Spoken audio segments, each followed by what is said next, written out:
To our next segment called Off Script. So basically, our guy Sandeep, yes lads, our camera guy for today, shout out to him. We're gonna be doing a segment where he's made up these scenarios, right? And he has to pick which one we defend. So it could be Barcelona or Real Madrid, and he will tell me to defend Barcelona and tell Conor to defend Real Madrid. So that's what we're going to be doing. So we're going to hand it over to our guy Sandeep. Alright, Let's go. first thing we're doing is UFC. We're going to go with Conor McGregor, and obviously you're going to talk about whether he's overrated and Conor underrated. Okay, start. Conor McGregor, overrated. Of course he's overrated. I swear he got knocked out. I mean, how many times have you knocked out? Two times. He's never been knocked out. He's never been knocked out. He's lost though. He's lost, but yeah, exactly. He's lost. He's like Anthony Joshua, pagan. He's lost. What? Wow. No, I'm I joking. swear one of these run up on you. I'm joking still. Yeah. I'm joking still. You're not pagan, but if you lose, for me, in sports like this, yeah, if you lose, then I'm sorry. The competition is so tight at the top. No, if you lose, then sorry. Because you're the exact reason why they all never fight each other. Because they're all It's too decided. scared to take an L. It's That's why you see these pagan boxers that never fight each other because they're all too scared to. So then you just get Errol Spence and Terence Crawford never going to fight each other. And you'll just get these two guys that you're always thinking, Mayweather Pacquiao, they didn't fight until they were both old and frail. If that had happened 10 years earlier, it'd be a much better fight. What's that got to do with McGregor being overrated? Because you just said once he takes an L, then he's dead. But he took an L because he. Has Khabib taken an L? No, but exactly. He's a freak. Khabib is a freak. And Conor McGregor isn't. Simple. You can't. No, I've got to defend mine. No. What are you gonna say? Say then. No, I'm just saying. He has been the elite of his sport. He's been a double champ. You know how many people have been double champ in the UFC? You've got Henry Cejudo, Daniel Cormier. That's it. That's it. At the same time, I'm talking, like simultaneously, been the champ at both weights. He did it. But people overrate him still. No, because you can't call someone that's been a world champion in their sport overrated. I can. You can't. I can. I just did. You might. Fair enough. but even still, you can't say he's lost to Khabib as he's overrated because everyone's lost to Khabib. He's got what's gonna happen here? Conor McGregor's gonna fight Khabib again and lose. I win. Sandy, next one. I don't think he will. We're gonna throw a bit of a spanner in the works. We're gonna talk about Anfield. Obviously, I wanna hear why you think it might be overrated. And Colin, you're gonna love this, yeah. Why Anfield might be underrated. Okay, cool. No, I prefer not to speak. Anfield, right, is overrated because there's so many reasons. Come on. Wait, hold on. What are you meant to be doing? You're meant to be saying why it's underrated. I'm just trying to help you. Don't help me, G. Don't help me. The reason Anfield is overrated, yeah, is because when we extend the stadium, it's gonna be even better. That's why. What are you saying? Go on. Okay. Why is it underrated? Anfield's underrated because it's going to get bigger. What are these reasons? I need better reasons. That is terrible. Hey, Both of them are terrible. I told you I prefer not to speak. Okay, Anfield's overrated because... No, okay, No. Okay, Anfield's overrated because we haven't seen a Premier League title there. Well, that's it. Can you say that again? I didn't hear. No, I said it once, you don't need to hear it again. Continue, go on. No, okay, so I'll say it is one of the few that has an aura about it where players go there and they get shook. I'm not saying that it's because of the fans, because it ain't, but I'm saying that for some reason it has an effect on players because I feel like there's this whole aura around Anfield where people talk about the Anfield effect before the players have even kicked off. Yeah. So people go there and you always hear people go, we'll keep it tight 20 minutes. And then these players walk on the pitch and all they've got in their head is, right, get through this 20 minutes. And they're so anxious that then in that first 20 minutes they're hoofing the ball here, they're hoofing the ball there, the touch is absolutely shocking. And then from that moment they get even more nervous because then the fans are on top of them, then the players are on top of them. And then before you know it, they're 1-0 down, 2-0 down, the game's over. Rate that still. Alright. Now to But it's not what? because of the fans, because they're dead. Take that back still. Yeah, exactly. I've been there as a Man United Oh, fan. well, it's cool. Alright, on to basketball now. Steph Curry. Obviously, you're going to say why he might be overrated and Conor underrated. I'm just going to put this out there. I have no clue about basketball. I don't watch it, so... Okay. Alright, do your thing, listen. Steph Curry is overrated because he's played with players like KD, Draymond Green, Klay Thompson. He's overrated because he bottles it in big moments. He's overrated because always really got in his lockers a 3-pointer. He's got more than that, but yeah. Yeah, first. Yeah, my argument is he's got more than that. He's got more than that. Now, you could say why he might be underrated as well, since Conor doesn't really. No, I'll go, I don't care. Okay, let's say, Steph Curry is underrated in a way because he revolutionised basketball with the 3-point shot. You get even like Plus you say 7 foot guys. he bottles it in the big moments. I swear he's won championships. Yeah, because of the players he's had around him. He still won it. And you can say that. Hey, when a substitute player wins the Champions League, he still wins it like everyone else does. You're comparing Steph Curry to a substitute, G. Next one. Let me get him out of this sticky situation. We're going to talk about, next is Lingard. And Conor, you can talk about overrated. And then obviously you get underrated. Do you want me to go first? Yeah. Jesse Lingard is so underrated, right? Because he gives 100% on the pitch every week, right? Another thing, he enjoys his life. He doesn't allow football and the haters to change the way he is. He's himself. Exactly. Jay Lings, he's himself, and I rate that. He doesn't care about what the haters say. He takes it in his stride and he does his thing. That's why I think it's underrated, because it takes a lot for a young person like that to take all the hate he does and still represent the country, still represent a club like Manchester United and do his thing. One, you just call him young, he's 27 years old, he needs to grow up. No, he's a young lad. No. He's got a long life to live. No. You're young at 27. Two, he's overrated because there's only about, I'm going to say, 10 people on the planet that actually rate him. Just the unfortunate thing for Man United is it's been the past 5 managers that have all rated him for some reason. Add me in that. And his parents and siblings, but other than that, he don't go further than that. No one else rates him. He's scored 1 goal since December as an attacking midfielder. No assists since He works hard. Hey, you could put a championship player on our team, they'll do more than that. He works hard. If he was man. in Brighton's team, he would not be the best player. And he mini rocks on Arsenal's block. Hey, that's the one. And moonwalks. And moonwalks. Yeah. The Emirates is his dance floor. Tell me that's not underrated. Only time he scores, to be fair. Yeah. Exactly. Anyone who scores against Arsenal, yeah, it's a good thing. That's what you told me. You just said that. You told me to say it. Before you started recording, you're like, get one on Arsenal. Wow. Alright. Next, I'm going to give you 2 players, and you're each going to defend one of them. We're going to go with Gerrard versus Lampard. I would say you're for Gerrard, you're for Lampard. For life work. Gerrard, right, played with players like John Joe Shelby, Jay Spearing, Charlie Adam, and his level still didn't drop. And never won the Premier League. Steven Gerrard took that average Liverpool side and beat AC Milan with a midfield of Pirlo, Seedorf, Gattuso, they had Kaká, players like that, right? He took us from 3-0 down. Couldn't do it the year after though, could he? From 3-0 down, he took us, yeah, to come back to 3-0. My guy went right back and did a job. What about Cristobal? Went right back and did a job, and his levels never dropped. Steven Gerrard is the best midfielder in the Premier League era for me. No. 100% agree. Yeah, because you're both Captain fantastic. You're both Liverpool Wait, players. can you tell me, yeah? I need to get Man United cameraman last week.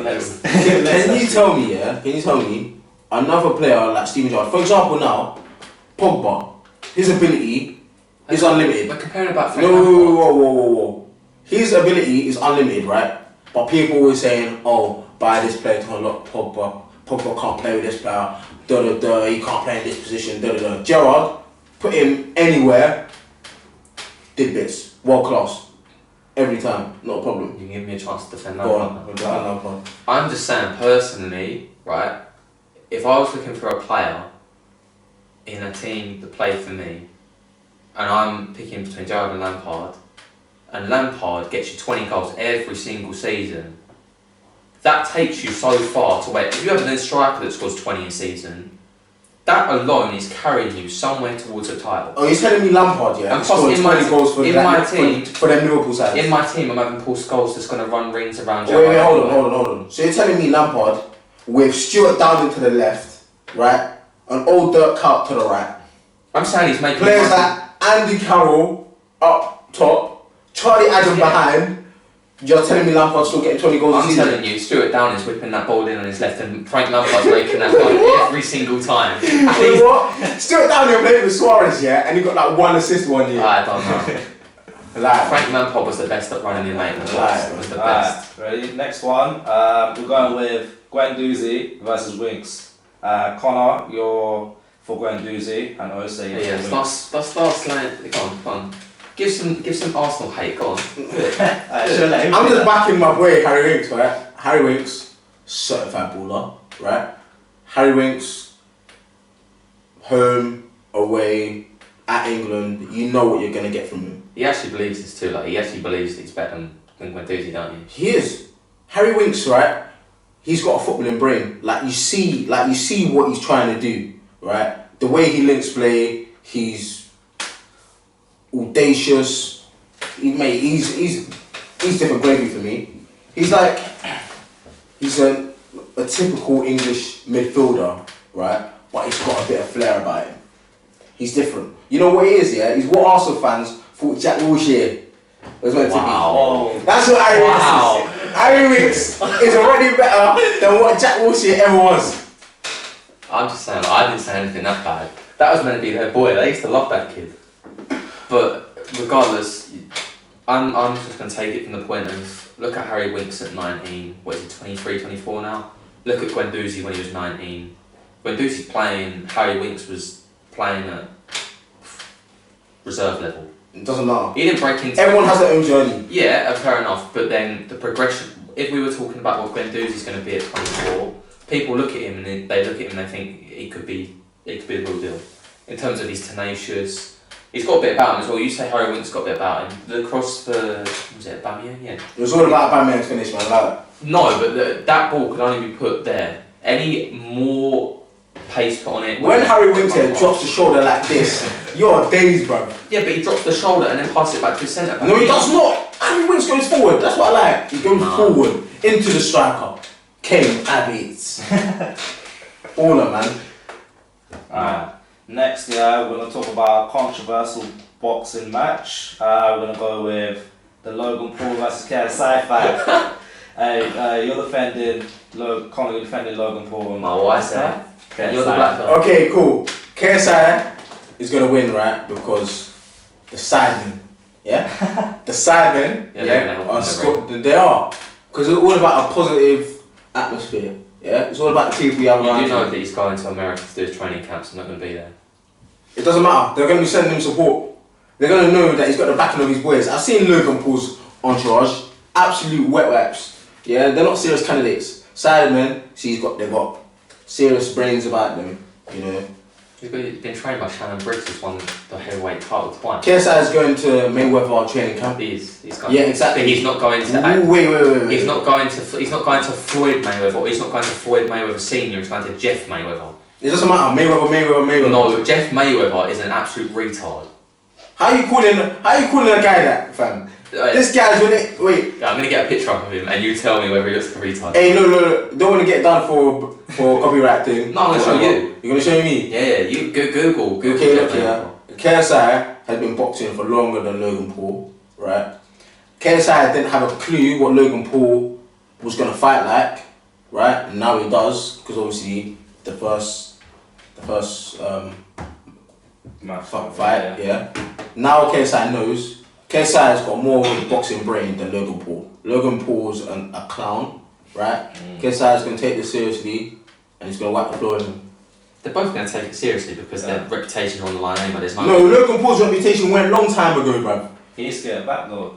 Like, you're telling me this guy's serious. Look at him. He's serious, man. Don't worry. My guy KSI, we got this. I look at him.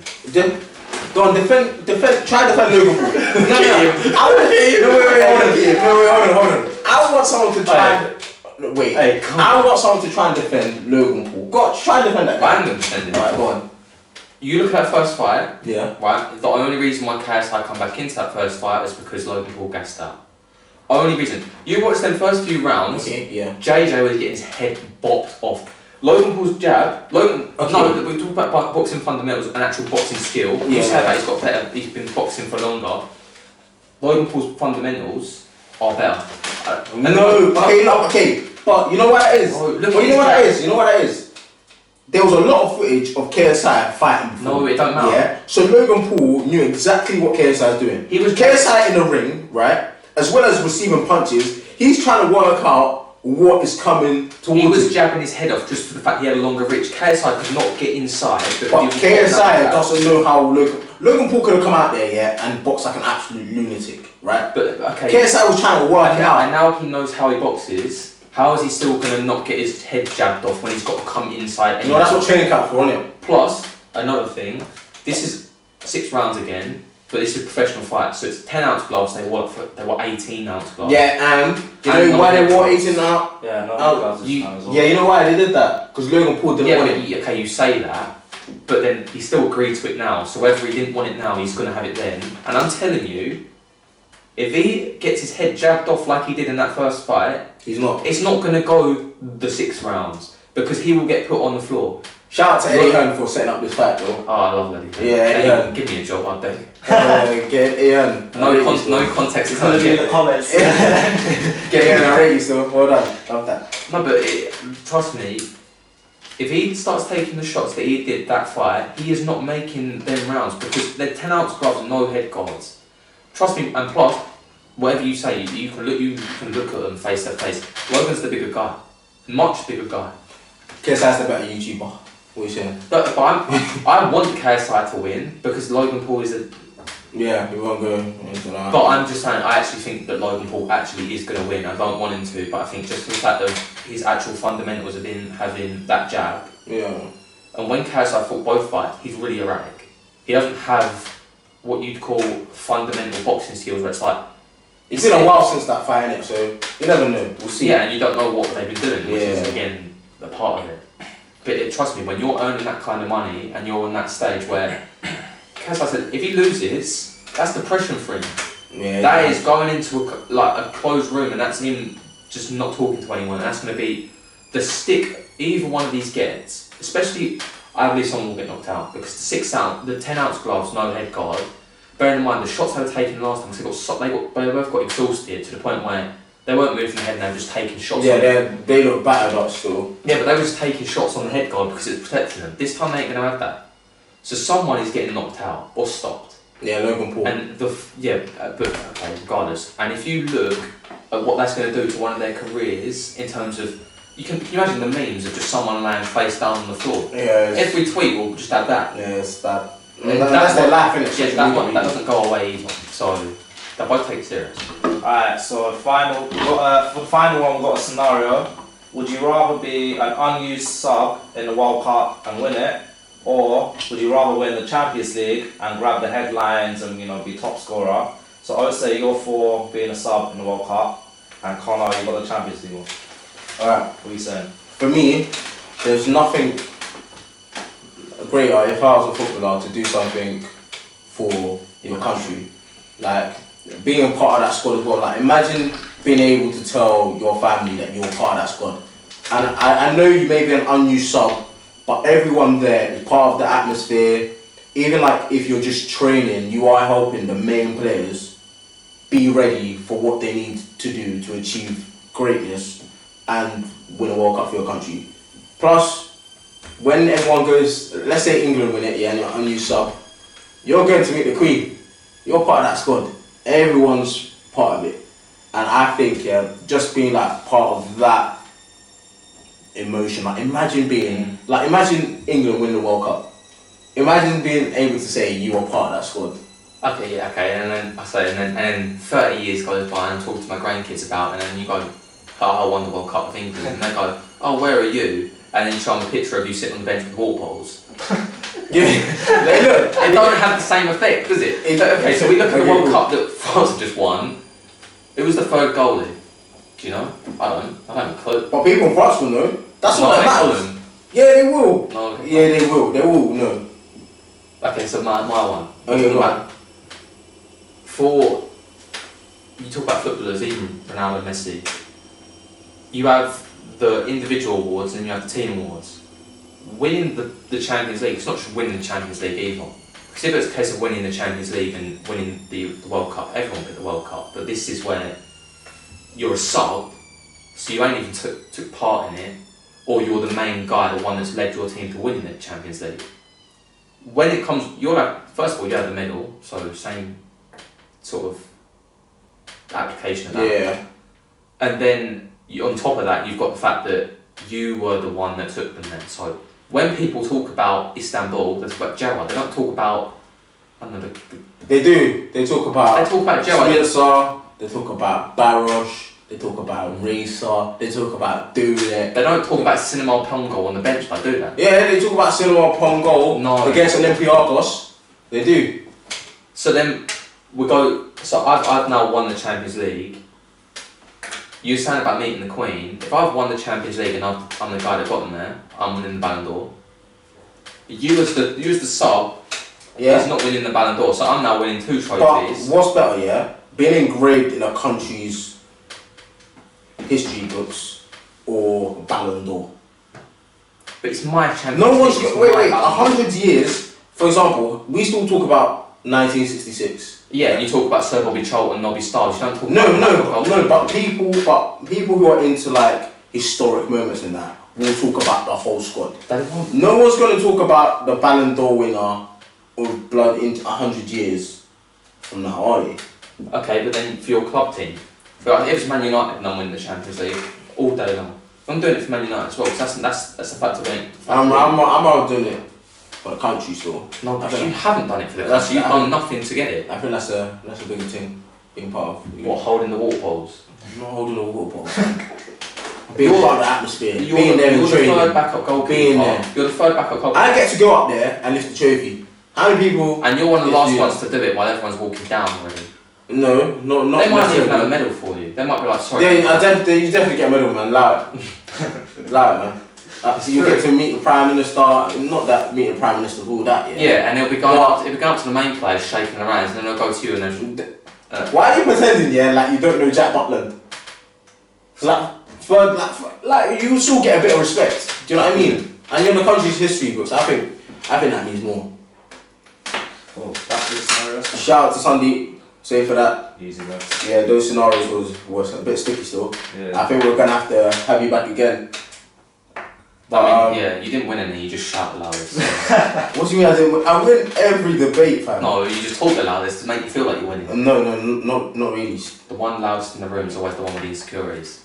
Who said that? Jesus Christ. Wait, who said that? You just made that up on the spot. No, Gandhi. Nelson Mandela. Gandhi. Yeah. No, Nelson Mandela, that's the one. Nelson Mandela or Gandhi, don't even know. Anyway, we've come to the end of Arty Sports podcast. Thanks for joining. Shout out to all of you that are supporting the thing. Shout out to Jagroot, true supporter. Rate that. Yeah, keep spreading the love, keep spreading the thing. Obviously, you're gonna see our socials and everything after this. But yeah, Conor, anything to say? I really want to smack your hat off and release that. Anywho, yeah, we'll see you later.